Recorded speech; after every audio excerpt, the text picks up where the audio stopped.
Hi, this is Brad, and welcome to another edition of Pro Wrestling Junkies Presents Getting to Know a Junkie. Like I say, each week we learn about a new member of this great group, where they're from, their background, hobbies, and hopefully we can make some connections. Today's guest hails from Elgin, Illinois. You've seen him frequently on Pro Wrestling Junkies, Pro Wrestling Tees VIP group, and also has a great podcast called What'd You Say with DDJ. So that's my guest for this week, Mr. Dennis Day Jr. Hey, Dennis.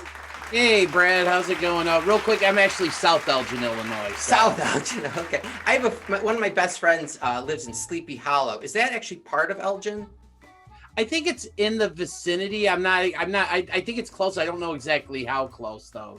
So you grew up there? No, I actually grew up in Aurora, Illinois, which is about 45 minutes south of where I live now. That's where Wayne's World broadcasts, right? Yes.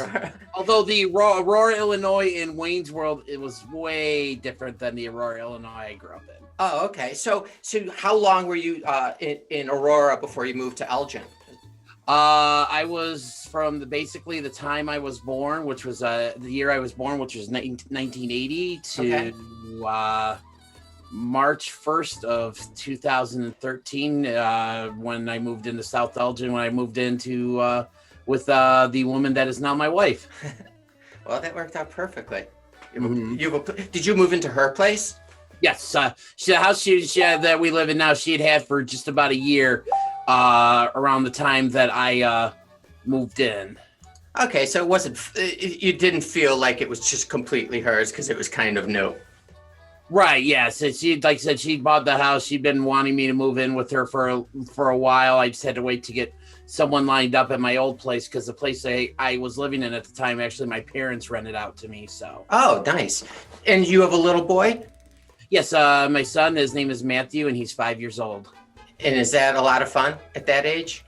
Oh, yeah. He can be a little bit of a pain in the butt sometimes, but I wouldn't trade him for the world. Awesome. And do you let him watch wrestling? Oh, yeah. When I'm actually trying to encourage it. Oh, nice. Now, are you going to ease him in with main event and superstars, or are there any restrictions on what he can watch? Well, obviously, I'm not going to show him old school ECW yet. Yeah. Way too young for that and stuff, or anything from the Attitude Era. But he basically, if I have it on in the house, and stuff, and, I'll be ask him if he wants to come watch it. Sometimes he will, sometimes he won't. He may get bored after a while and want to go play with his toys and stuff. I let him do his thing. Do you ever try and sneak a pro wrestling t-shirt into his, rotation or wrestling figures? I don't try and sneak the shirts in. When I get them, I'm like, here you go, buddy. I got you some shirts. So. Oh, that's awesome. He's got a small, he only got a few right now, but that'll change over time. Oh, because they don't make them any smaller than the kids small, right? The youth small. Right. But yeah, it's just also too, it's just, he's got enough stuff to wear right now. Oh, so. For sure. So, so you grew up and you were at high school in Aurora or Elgin? Aurora. I went to high school, graduated class of 1998. Nice. And then where did that take you after that? I tried the college thing about a year and a half. I realized it wasn't for me. I took a little bit of time off just to help with some family matters. And then it just eventually got to the point where I just went right into work. So. Well, at least you didn't spend 4 years worth of tuition to decide. You know what I mean? No. You figured it out. So I'm looking behind you. What is this that I'm seeing behind you? I see tons of micro brawlers. So yes. Obviously you're a collector, or they just they showed up at your house and they're going to attack you. No, I am a collector. I'm actually, obviously I subscribe to the Pro Wrestling Crate and I get them every month and I buy all the new ones. I want to say minus one, or a couple variants, which really, I don't consider, I basically consider my collection to be complete. I basically have every one that they've released so far, with a couple minor exceptions of minor variants, which, if I get them, I get them. I don't. And then obviously you see the autographs back here. Actually, where I'm at right now, this is where I do my podcast. Mm-hmm. You alluded to What Do You Say with DDJ.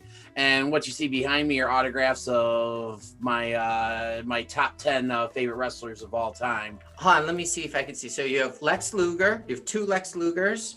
Yeah, the one about right below the light switch with him with the belt is one that I got off High Spots. Luger's my number 10 guy. Uh-huh. Right below it is an 11 by 14 or 11 by 17 print or something that Jacob actually got for me. Sweet. So, yeah, it's kind of hard to see. I'll see if I can maybe move the camera just a little bit. Oh, yeah. The one in the light in the corner light, that's Ric Flair, my number 1. Okay, hold on. So you have a top 10? Yes. Let's hear it. Start countdown from 10. All right, so I just dropped something, so pardon me. My number 10 is Lex Luger. Okay. Number 9 is Diamond Dallas Page. Number 8 is Arn Anderson. 7 is Chris Jericho. 6 is Dustin Rhodes. 5 is Kurt Angle. Number 4 is Steve Austin. 3 is Randy Savage, who's the only one that back here that I don't have an autograph of because everything that's online is like extremely high. Yeah. Number 2 is Ricky Steamboat, and number 1 is Ric Flair. Wow. Well, you can't argue with any of those. Although there was surprise Dustin Rhodes in there at number 5. Number 6. Number 6. How did he sneak in there? Over, say, like The Rock or it's just Dusty. It's just for me with Dustin.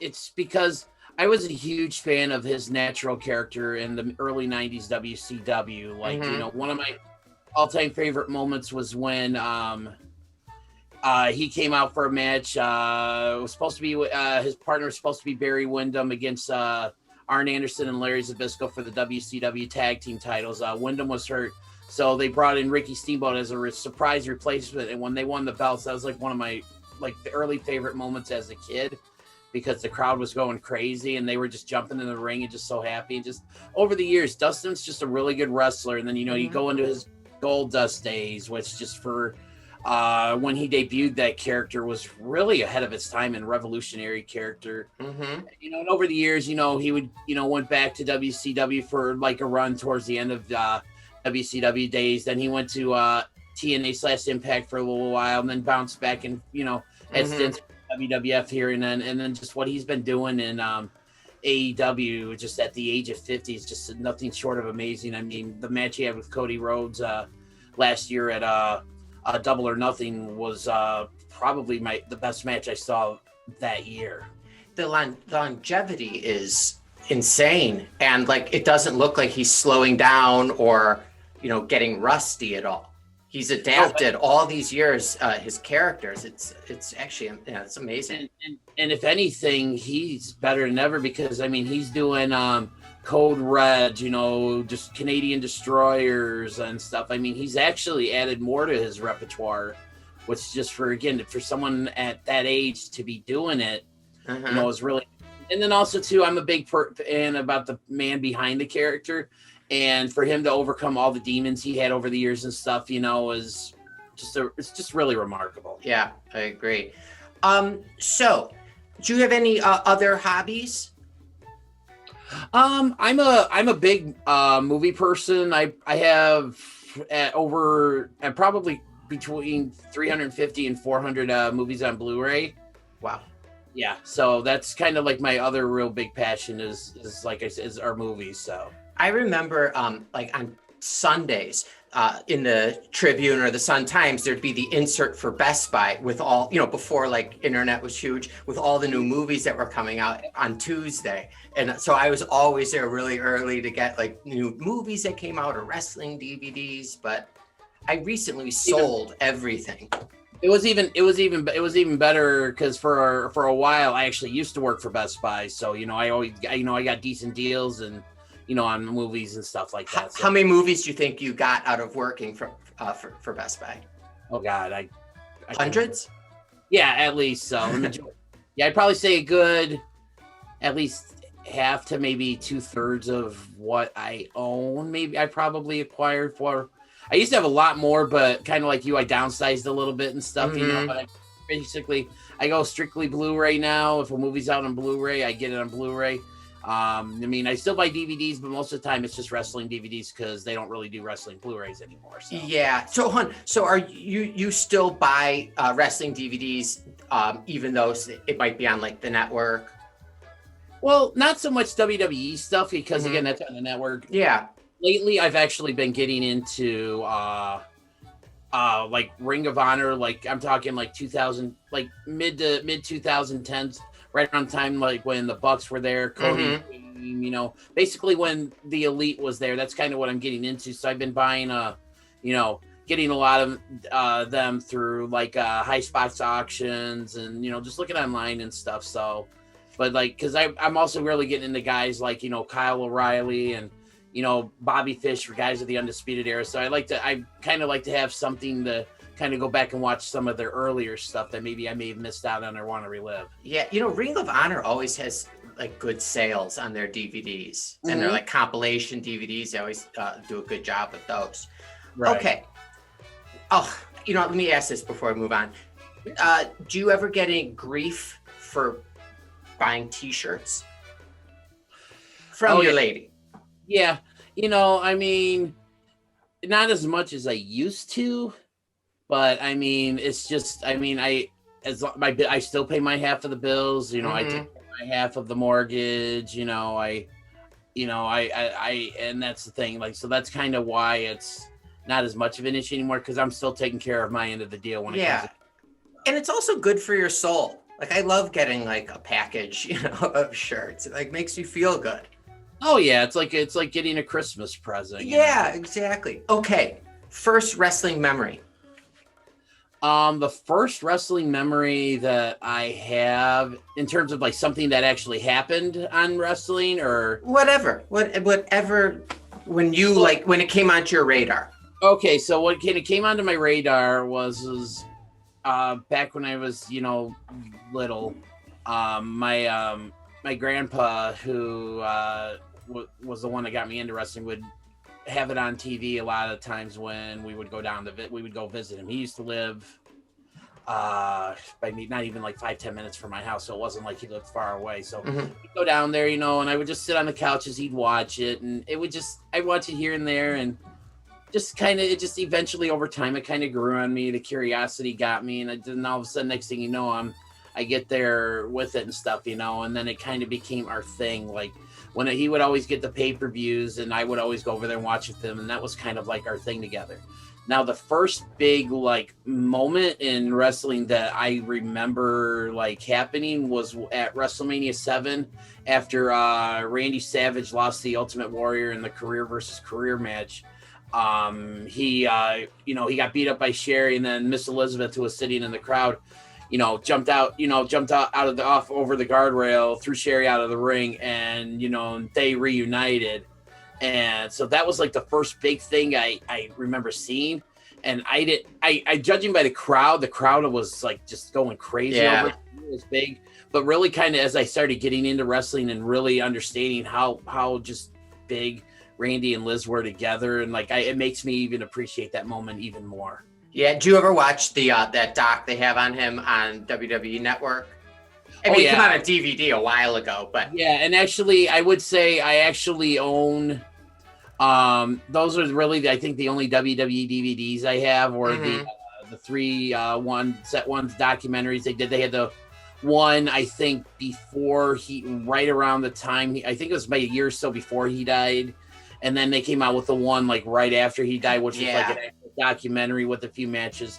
And then I actually got because at the time I was really starting to get into Randy Savage. They came out with that one. They had a bunch of stuff that was never before released. Yeah. So I managed to pick that one up. So those are actually the only WWE DVDs I actually have in my collection. And the only reason why I got the first two is because I came across a really good deal at an FYE. So okay. I love like the unreleased DVDs that WWE puts out. I recently moved to Champaign, and I went to the library, and it's a gold mine. You would not believe how many wrestling DVDs they've had. So I probably shouldn't say this on air, but I've taken them home and copied all of them to like external drive. I might have to cut this part out because I don't want to go to jail for piracy. Well, I highly doubt anyone from the I'm assuming like the library in Champagne's listening to this right now. Yeah, totally. So, but you They've do what infiltrated you gotta do. Take what you gotta do. Take care of you, man. Yeah.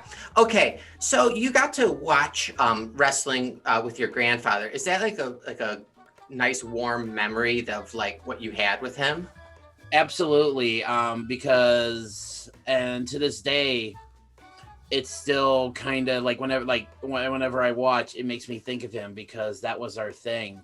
Um, like I said, because I remember way back in like the early mid 90s, my dad got one of those hot boxes that were really big in the mid 90s, where basically you could get all the pay-per-view channels, get the Playboy channel and like one other channel of adult entertainment and stuff, but one of the things my dad said and like my mom had said to me when they got this box is, you're still going to go down and watch it with your grandpa. And I had no problem with that because I really enjoyed it. That was like, again, that was our thing. And when he about a few months before he died, I think he had like some sort of open heart surgery or something like that, and he was in the hospital for a while. And I remember I was working at Toys R Us at the time, which was my first job, and I remember one day I remember what I was doing, but I think I was like straightening stuff. And I found they had like these little miniature, almost like the miniature wrestling buddy guys. I forgot what they called them, like, but WC's version of the wrestling buddies that the WWE put out. And they had one of Sting. So, and just, I know Sting was WCW. My grandpa actually got me into WCW. Eventually I discovered WWF and got him into that and stuff. But I gave it to him, it was like a get well present when he was in the hospital. And then when he passed away in September of 2000, I remember I was down at his house, and I think it was like his sister or someone. It was like his sister or his aunt or someone was like a distant relative of mine came to me. We were sitting there, and she handed me the doll, and she's like, did you want to keep, because she knew who, because I think my grandpa told her about it, and she was actually the one that had told me. And this was kind of one of the things why, going back, I treasure these moments. Sure. It was like she had told me, like, right before we went to the funeral, she had told me that he told her that it meant so much to him that I would come down and watch these shows with him. And I didn't know that until this moment. This is like a few hours before we were getting ready to, say goodbye. So she hands me this Sting doll that I got him. And she's like, do you want to, sorry if I get a little emotional here. No, absolutely. Go ahead. Like she's like, do you want to keep this as a reminder of him? Or, and stuff. And I thought about it for a second, and I'm like, you know what? No. So basically what I did was when we went, to say our last goodbyes, at the funeral and stuff, I took the doll and I put it in his casket with him. So that way a part of me would always be with him. So you're really lucky. That is a beautiful memory. Yeah. So sorry. I'm just like, no, don't worry. Or are you not human? I'd like to think that I am, but it's just, I'm trying to, but I mean, it gets to me and stuff. And I'm a very emotional guy. So sure, nothing wrong with that. But yeah, you're lucky you have that, so it kind of leads me in the next question. What does wrestling mean to your life? Besides just like entertainment, Right. I think I have mentioned this with you when we were together, at the show on Saturday, which I know we're going to get into a little bit. But honestly, professional wrestling is, outside of my family and my friends, is the one thing I'm most passionate about. And I know I've heard it said by a few people on your show and just in general chats and things like that, a lot of times it's an escape from reality. That's like my number one. And it really is, because it's like, it's always been there for me, at times, like, again, and stuff. So like, I would have a bad day at work, and this was before I met my wife and had my kid, my son, Mhm. and my son was born. I would have a bad day at work. Best remedy in the world was go home and watch guys, beat each other up on the TV, because that gets out all my aggression. Mm-hmm. And then again, like I said, again, it means so much to me because it helps keep my grandfather's memory alive. Wrestling also means so much to me because through the power of professional wrestling and Facebook, I've been able to make a lot of really good friends, such as yourself, such as a lot of the guys in the Pro Wrestling Junkies group. My best friend and I, our friendship started once we found out we were both into professional wrestling. So it's done so much for me because it's introduced so many people into my life and helped keep a lot of memories alive. Oh, that's awesome. All right, so we heard your top 10 earlier. Mm-hmm. What was the best show you've been to? Best show I've ever been to would probably have to be All In back in on September 1st, 2018. Yeah, that was amazing. Okay. Let's talk about Saturday night. So on Saturday, Dennis and I met in Michigan City, Indiana. There was a big TV taping, like the debut TV taping for Chicagoland Championship Wrestling. And Dennis and I went, and we both interviewed many of the performers at the show, so we got to meet them, and we were really given treated really well.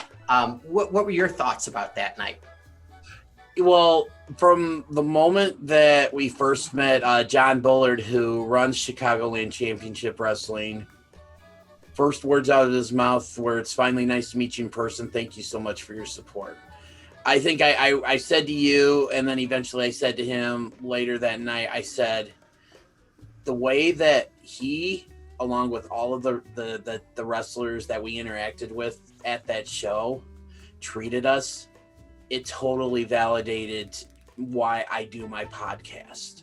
Because I can't tell you how many of the guys that I had on my show were actually there and were just as excited to see me as I was them. One guy in particular, Jackson P. Larkin, who I believe was in the second match, Mm-hmm. who was a heel. He performs as a heel. His character's a heel and stuff. But when I went over and introduced myself, the first thing he took his hand, shook my hand, and said, "Thank you so much for having me on your show." And then I think I ran into him again. He said the same thing. I had a few wrestlers coming over to me after the show. Were like, "So what did you think? What did you think of my match? What did you think of the show?" And just for a wrestler to ask me, who's, your opinion. Yeah, just someone who's never been in the ring. I mean, I watch enough wrestling. I very passionate about, but I've never set foot in the ring. But for someone to come to me and ask for my opinion, same thing with John Bullard and my friend P.L. Myers, who's been on my podcast a few times. He was the guy of the leader of the Chicago Connection who had the flag. Mm-hmm.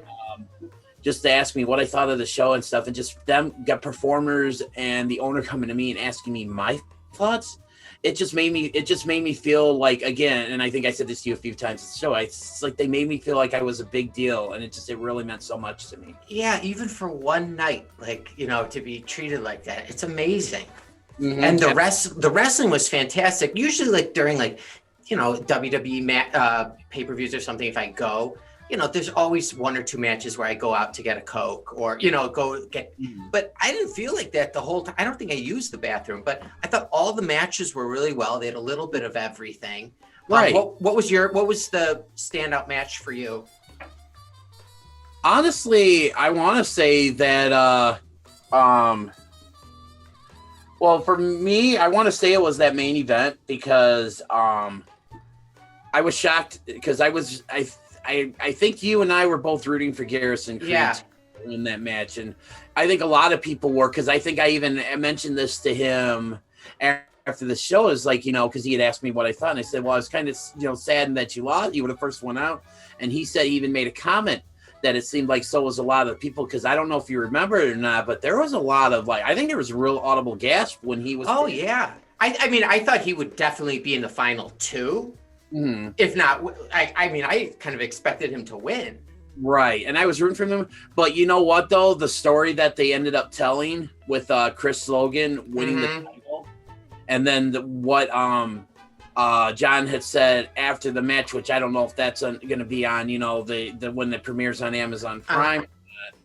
It really made me understand why and how going that way was the right move, because, and then the speech that Logan gave, to the fans, afterwards, and then actually talking with him for a couple minutes on for an interview that'll drop to sometime after the show premieres, was just, and I could just feel the passion, and it's just, it was that match was a good match, but just the way the ending and stuff, that was a standout for me.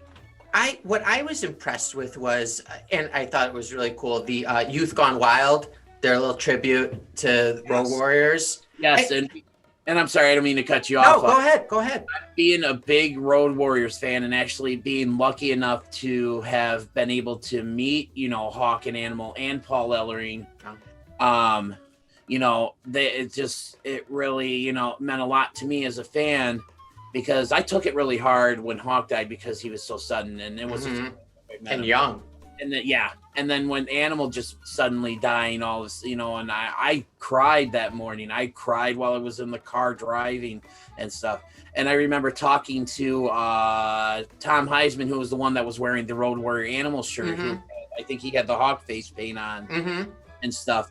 That, because he was one of the guys I interviewed after show, and I just, he really talked about just how much they meant to him.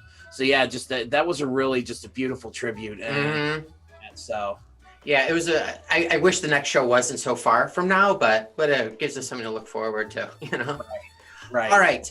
Before my wife comes knocking on my door to put the kids to bed, can I ask you 3 would you rather questions? Fire away. They're not wrestling related, but here we go. Perfectly fine. All right.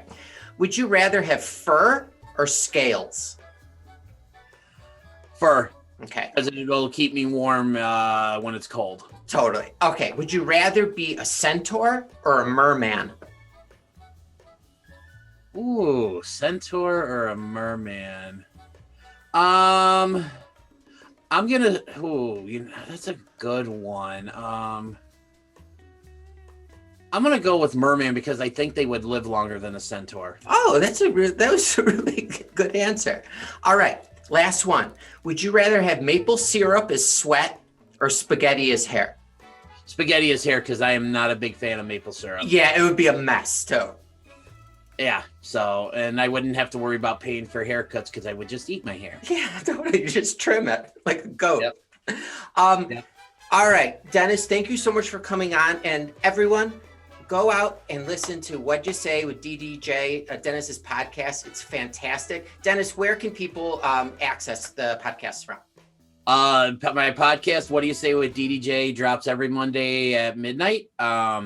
And it is available on all major podcast platforms: Apple, Spotify, Anchor, Google Podcast. So if you do a simple Google search, you're finding the thing. Yeah, or like I said, if you have the Apple Podcast app on your phone, just type in "What Do You Say," and it's WHADDYA instead of "What Do You Say" or something on that stuff. But yeah, please go check it out. Again, I try to drop an episode every Monday at midnight. And occasionally I will put out a bonus episode or, so as well. Awesome. Dennis, thank you so much. It was great spending Saturday night with you. Not like that, but it was great being able to watch, wrestling with a friend. So I really appreciate it. And thank you for coming on, and we'll do this again sometime. All right, Brad, thanks for having me. All right. Take care, Dennis. You too, buddy. Bye.